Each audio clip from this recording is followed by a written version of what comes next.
আমাদের এই সমাজের লোকজনেরা বড়ই অদ্ভুত। ততক্ষণ পর্যন্ত তুমি সবার কাছে সবার চোখে ভালো হয়ে থাকবে যতদিন তুমি মুখ বুজে বোভা আর চোখ থাকতে অন্ধ আর কান থাকতে কালা হয়ে থাকবে। সবার কথাই উচিত জবাব দিতে গেলেই তুমি হয়ে যাবে সবার চোখে একটা বিষ। তবে সত্যি কথা বলতে গেলে কি বলতো, আফসোস একটুও আমার হয় না, কারণ যে যেমন মানসিকতার সে অন্যকে সেটাই মনে করে। সবার মনের মতন হয়ে চলতে গেলে না দিন শেষে গিয়ে নিজেকেই হারিয়ে ফেলবো। তাই আমি সবসময় কি চেষ্টা করি বলতো, যে মানুষটা ঠিক যেরকম তার সাথে আমি ঠিক সেই রকমভাবেই মেশারও চেষ্টা করি বলতে পারো, বা কথাও সেভাবে বলি। যে আমাকে কড়াভাবে কথা বলে তাকে কড়া ভাষায় জবাব দিই, যে ভালোবেসে কথা বলে তাকে অবশ্যই ভালোবাসা দিই। মানে যে যেরকম তাকে ঠিক সেই রকমটাই আর কি আমি চোখে দেখি। কেন বলছি বলো তো এই কথাবার্তা? আসলে কি বলো না, আমার আশপাশ থেকে অনেক রকম কথা শুনতে পাই, সেই জন্যই আজ তোমাদের সাথে কিছুটা কথা শেয়ার করলাম।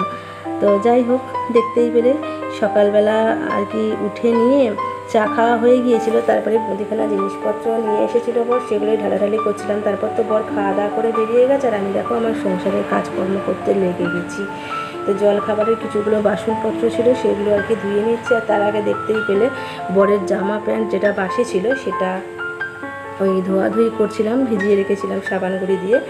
আর এই বাসন কোসন ধুয়ে নিয়ে চলে যাব হচ্ছে স্নান করতে। স্নান করে আজকে তো বৃহস্পতিবার, সেই আর কি পুজো আছে, অনেক কাজকর্ম পড়ে আছে, সেই জন্য তারপরে রান্না বান্না আছে, অনেক কিছু বাকি আছে কাজ, সেইগুলো করবো। আর অনেকটা বেলা হয়ে গেছে জানো তো, মানে দেখতে দেখতে আর কি ঘড়ির সাথে পেরে ওঠা যাচ্ছে না একদম যেন। আর এতটা মারাত্মক পরিমাণ গরম আছে না, যে তাড়াহুড়ো করে কাজ করবো সেটাও করতে পারছি না, যেন হাঁপিয়ে উঠছি। যে একটুখানি বসে নিয়ে যে হাওয়া খাবো না, সেটাও যেন মানে মনে হচ্ছে যে না অনেকটা লেট হয়ে যাবে, অনেকটা সময় হয়ে যাবে, তার মধ্যে বরং যতটুকু টাইম আমি বসে নিয়ে হাওয়া খাবো সেইটুকু টাইম না হয় আমার কাজ এগিয়ে যাবে, এটাই মনে হচ্ছে। আমাদের ঘরের আর কি যারা গৃহবধূ তাদের এটাই মনে হয় যে সব কাজকর্ম সেরে নিয়ে না হয় বসবো, কিন্তু তারপরে যখন কাজকর্ম সারা হয়ে যায় তারপর দেখা যায় যে এতটাই বেলা হয়ে গেছে আর সময়টুকু থাকে না মানে বসে নিয়ে যে রেস্ট করার, এটাই আর কি হয়। তো আমারও সেই ওই একই অবস্থা, এই সমস্ত কাজ করে স্নান সেরে নিয়ে পুজো করে নিয়ে সঙ্গে সঙ্গে যে একটু বসবো সেটা বুঝতে পারবো না, কারণ আমাকে রান্না চাপাতে হবে, কারণ অনেকটা বেলা হয়ে যাবে সেই জন্য আর কি। তো এই যে দেখো আমি সমস্ত কাজ সেরে স্নান করে পুজো করে তারপরে এই যে ভাত বসাবার জন্য সমস্ত কিছু রেডি করছি। তো চালটা বাড়ন্ত ছিল, তো সেই জন্য চালটা ঢেলে নিলাম। আর এদিকে দেখো আগের দিন রাত্রেবেলা লুচি বানিয়েছিলাম, কড়াতে বেশ কিছুটা সাদা তেল রয়েই গিয়েছিলো, সেটা এই সাদা তেলের জায়গায় ঢেলে রেখে দিলাম। আর এই যে ভাত বসাচ্ছি, আজকে বেশি কিছু রান্নাবান্না হবে না, গরমের একদম সিম্পল রান্নাবান্না হবে। এই যে আলু দেখতে পাচ্ছ, আলুর খোসা ছাড়িয়ে নিচ্ছি, এই আলুটা দেবো হচ্ছে ভাতের মধ্যে সেদ্ধ করতে। আর ইচ্ছা আছে টকের ডাল বানাবো, তো টকের ডাল দিয়ে আলু ভাতে খেতে আমার ভীষণ ভালো লাগে জানো তো। তার মধ্যে একটু কাঁচা পেঁয়াজ কুচিয়ে নিই, আর যদি কাঁচা লঙ্কা থাকে তো কাঁচা লঙ্কা মাখি, আর নাহলে লঙ্কা যে শুকনো লঙ্কা যে হয় সেটা আর কি ভেজে নিয়ে তেলের মধ্যে সেটা দিয়ে মাখি। তো খেতে এত ভালো লাগে না, আলু ভাতে আর টক ডাল দিয়ে যেন মনে হয় যে আমার সব ভাত খাওয়া হয়ে যাবে, জানো না এতটাই ভালো লাগে। আগে আমার বর টক ডালটা খেতে চাইতো না, এখন আমার বড় দেখি যে টক ডালটা পছন্দ করছে, খেতে চাইছে।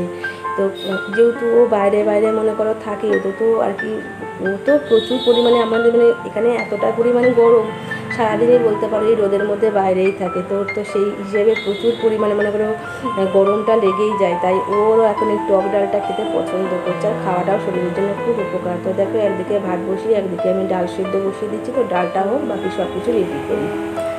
তো এই যে কাঁচা আমটা দেখছো, এই কাঁচা আমটা ফ্রিজ থেকে বার করেছি, দুদিন আগে নিয়ে এসেছিলাম, অর্ধেকটা দিয়ে ওই টকের ডালই করেছিলাম, আর বাকিটা বাইরে যদি রাখি পচে যায় বা নরম হয়ে যায়, ওই জন্য এটা বার করেছি, এটা দিয়ে টকের ডাল করব আর বাকিটা চাটনি করে নেবো। আর এই যে মাছ নিয়ে এসেছিলাম সকালবেলা, এটাও ফ্রিজে রেখেছিলাম, মাছের আঁশগুলো ছাড়িয়ে নিই। আর নিয়ে এসেছি ডিম, কারণ মাছটা খুব অল্প নেওয়া হয়েছে, আর আমার বর কী বলো তো এক পিস ছেড়ে না 2 পিস খাবে না, যার জন্য বেশি করে মাছ নিয়ে আসতেও পারি না, আর ওই পেটির দিকটা খাবে। তাই বরকে বললাম পেটিটাই কি আছে বলো, তুমি তার থেকে বললাম 2টো ডিম নিয়ে নাও, তোমাকে ডিম ভাজা করে দেবো। তো সেটাই নিয়ে এসেছি। তাই এই মাছটাই যে আঁশ ছাড়িয়ে নিয়ে ধুয়ে নিচ্ছি, নিয়ে এবার নুন হলুদ মাখিয়ে রেখে দেবো, দিয়ে বাকি যেগুলো আছে ওই রেডি করার সবজিপাতি সেগুলো সমস্ত কিছু আর কি রেডি করে নেবো। চলো তোমরা দেখতে থাকো। এই যে বন্ধুরা দেখো ডালটা প্রায় আমার সেদ্ধ হয়ে গেছে, কড়া করেই ডাল সিদ্ধ করলাম। এবার এই যে অনেকটা আম আর কি কেটে নিয়েছি, যতটা আম ছিল ততটাই আর কি কেটে নিয়েছি। সবটা তো আর ডালে দেবো না, তাহলে খুব টক হয়ে যাবে। অল্প একটুখানি এই যে ডালে দেবো, থাক এটা সেদ্ধ হোক।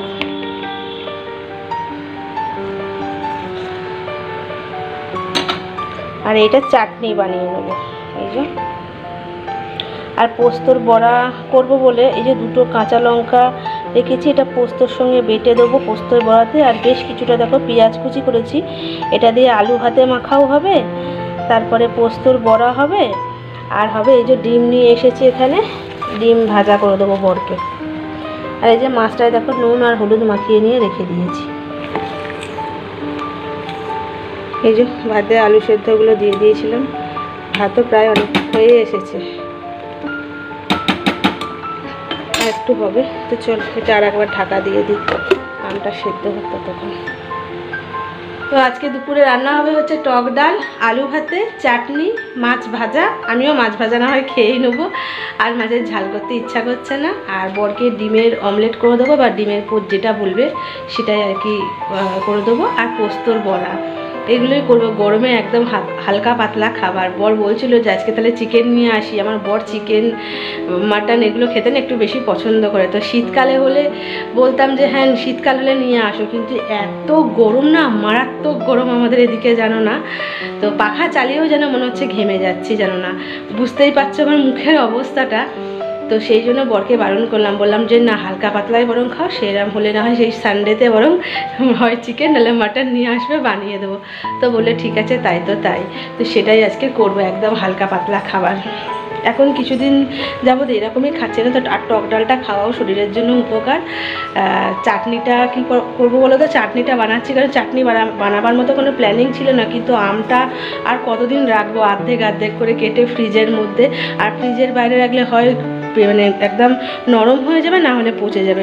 আর বাকিটা আজকে করছি, একটু টক ডাল করছি আর চাটনি করে নিচ্ছি, তাহলে আজকে আমটা পুরোপুরি শেষ হয়ে যাবে। আমগুলোর এখন আটি হয়ে যাচ্ছে, তো সেই জন্য মাঝখান দিয়ে একদম ফাড়া যাচ্ছে না, চেরা যাচ্ছে না, একদম মানে এত শক্ত হয়ে গেছে। কিছুটা আম নিয়ে এসে ইচ্ছা আছে আর কি আচার বা জেলি এগুলো করে রেখে দেওয়ার। তারপরে দেখছি কতদূর কি করা যায়, কারণ এই গরমে না একদম পারা যাচ্ছে না, কিছু করতে ভালো লাগছে না, সব থেকে বড় কথা। তো চলো ঝটপট করে পোস্তটা বরং বেটে নিই, বুঝলে। ওইদিকে আমটা সেদ্ধ হোক, আর দিকে ভাতটা হতে বরং পোস্তটা ঝটপট করে ইয়েতে বেটে নিই, এই শিলেতে, কারণ মিক্সিতে তো পোস্ত বাটা যাবে না। সেই জন্য যদি অনেকটা পরিমাণ পোস্ত হয় তাহলে বাটা যায়, নাহলে এই কন্টেনারটাতে না অল্প একটু জিনিস বাটা যায় না, আদা রসুন পেঁয়াজও বাটা যায় না। আমি শিলেতেই তখন বেটে নিই, কী করবো। তো চলো দেখো আমার ঘাম কী পরিমাণে গড়াচ্ছে, দেখো তোমাদের সাথে কথা বলতে বলতে দেখছো কী পরিমাণে ঘামছি আমি। চলো ঝটপট করে পোস্তটা বরং বেটে নিই।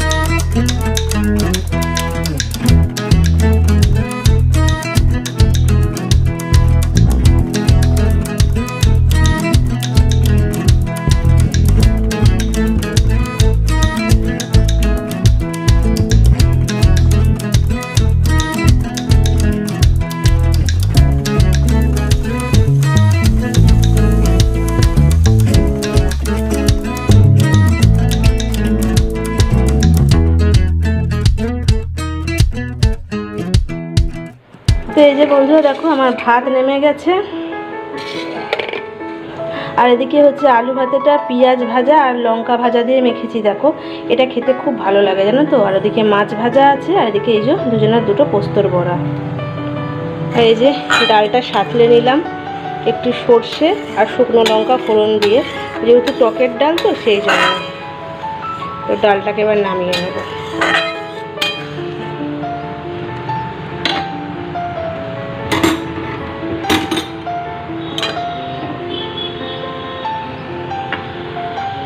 এই যে বন্ধুরা দেখো ডালটা নামিয়ে নিয়েছে, আর একটু পড়ে গিয়েছিল, সেটা আর কি মুছে পরিষ্কার করে নিলাম। তো চলো ডালটাকে রেখে দিই। এই যে কড়াইটাও বসিয়ে দিয়েছি, এবার চাটনিটা করে নেব।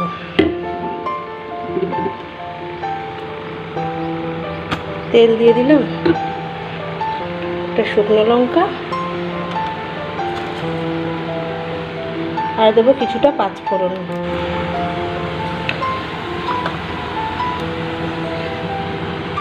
একটুখানি হলুদ দেব,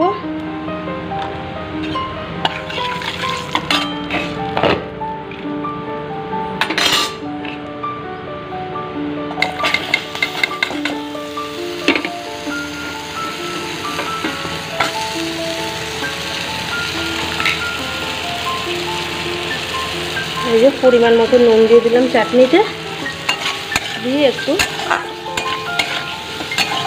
সেদ্ধ হওয়ার জন্য আর কি সামান্য একটু ভেজে নেবো, একটু ঢাকা দিয়ে দিই। এই যে বন্ধুরা বেশ কিছুক্ষণ পর আর কি তোমাদের সামনে আসছে। আমার রান্নাবান্না তো অনেকক্ষণ আগেই প্রায় কমপ্লিট হয়ে গেছে, একটু বসে বসে তোমাদের ভিডিও দেখছিলাম। এখন এই 3:30 মতো বাজছে, আর আমার বড় চলে এসেছে। তো এই যে ডিম ভাজছি দেখো, তো বললো পোচ করতে হবে না, একেবারেই না হয় তুমি ডিমের অমলেট করে নাও। তো সেটাই পেঁয়াজটা একটু বেশি করে কুচিয়ে রেখেছিলাম, তো কিছুটা আলু ভাজাতে ভেজে নিয়ে দিয়েছি, একটু পোস্তর বড়া করেছি, আর এই যে ডিম ভাজা করে নিচ্ছি। দাঁড়া আমাদের ব্যাক ক্যামেরায় দেখায়। তো এই যে দেখো একটু লাল লাল করে ভাজছি, এখানে 2টো ডিমের অমলেট করছি, একসাথেই করে নিচ্ছি, বাকি কেটে মানে মাঝখান থেকে আর কি ভাগ করে নেবো। ভাজা হোক, এবার খেতে দেবো।